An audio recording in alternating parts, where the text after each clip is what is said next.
Hi everyone, কেমন আছো? আশা করছি তোমরা সবাই ভালো আছো। তো আজকে যাচ্ছি ছোটো মার বাপের বাড়ি, ওখানে কীর্তন আছে। ছোটো মার ভাই মানে মামা সবাইকে খাওয়াবে, যত লোক আসে তত লোককে। তো এই যে মামামকে নিয়ে যাচ্ছি, আর এখন রোদ আছে তাও মামামকে মুড়ি টুড়ি দিয়ে নিয়ে যাচ্ছি কান টানে, যাতে হাওয়া টাওয়া না লাগে। আর নওপাড়ায় এসে মিষ্টি নিলাম একটু ওদের বাড়ির জন্য। আর এর মধ্যে মিষ্টি ডিসাইড করছি কোনটা নেব কোনটা নেব না। তো যাই হোক মিষ্টি নিচ্ছিলাম, আর আমি তোমাদের সাথে সব কিছু শেয়ার করছি। তো নওগাঁ থেকে হাঁপানিয়া গাড়ি যায়, এবারে হাঁপানিয়া গাড়িতে উঠে যাবো। এই দেখো আমি তোমাদের সাথে সব কিছু শেয়ার করছি। আর খুব সুন্দর একটা রোদ আছে।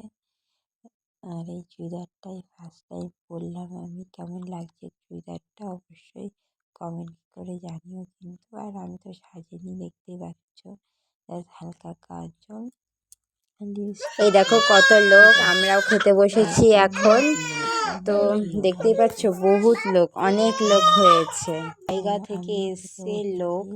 তো আমার ছোটো মার ভাই মানে আমার মামা হয়, সব দায়িত্ব নিয়ে সবাইকে খাওয়াচ্ছিল। তো আর কি কি মেনু হয়েছিল সেটা তোমাদের সাথে শেয়ার করছি। তো এই দেখো আমার পাতা, আমি বসেছি খেতে।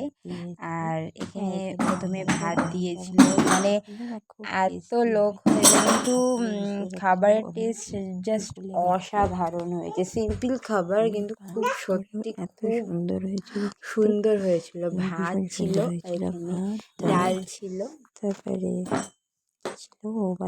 আর বাঁধাকপির তরকারি, সয়াবিনের তরকারি, এইগুলো হয়েছিল। এখন আমরা বাড়ি চলে যাচ্ছি। দেখো আমার ছোটো মা দিতে এসেছিল। ওই যে আমার ছোটো মা যাচ্ছে না, কারণ আমার ছোটো মা আর কি রাত্রিবেলা মহোৎসব সেই জন্য যাচ্ছে না। আমার প্রোফাইলটাকে ফলো করে রেখো।